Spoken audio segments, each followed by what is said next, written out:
বিধি।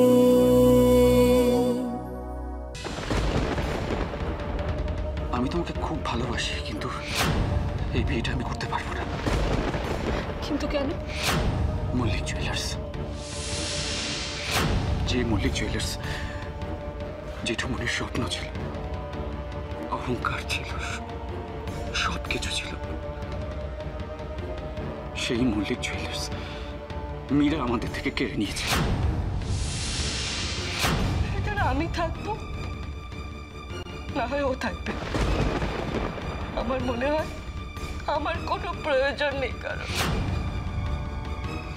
আমরা এই বাড়ি ছেড়ে চলে যাব, কিন্তু কিন্তু দোয়েল, যাবার আগে আমাকে একটা শেষ সুযোগ দেবে না?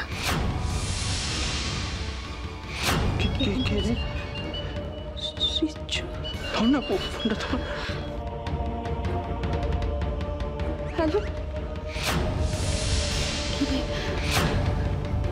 কি বললো রিজু? হ্যাঁ হ্যাঁ,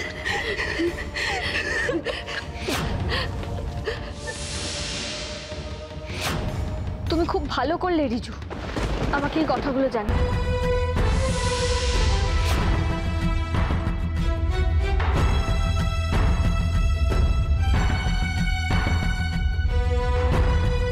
রিজু মীরাকে কতটুকুই বা চিনতে পারে, আর মীরা রিজুকে এমন কি বা বললো যে ও সব ভুলে বিয়েতে রাজি হয়ে গেল? তাছাড়া মীরার সাথে রিজুর এতই বা কিসের কথা?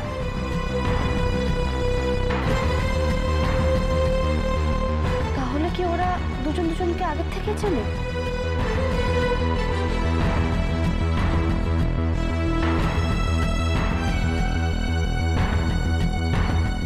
মা দোয়েল, কিরে তুই এখনো রেডি হসনি? হ্যাঁ, আরে অনেকটা পথ যাবো, দেরি হয়ে যাবে, রেডি হ।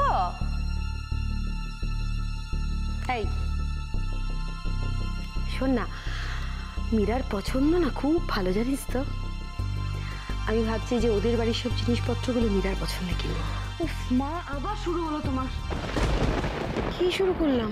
এই মীরার গুণগান, মীরার এই ভালো, মীরার ওই ভালো, মীরার কথাবার্তা ভালো, মীরার রান্না ভালো, মীরা কিছু বললে ভালো, ও কিছু না বললেও ভালো, ও যা করবে সেটাই ভালো। উফ বাবা, তুই না সত্যি।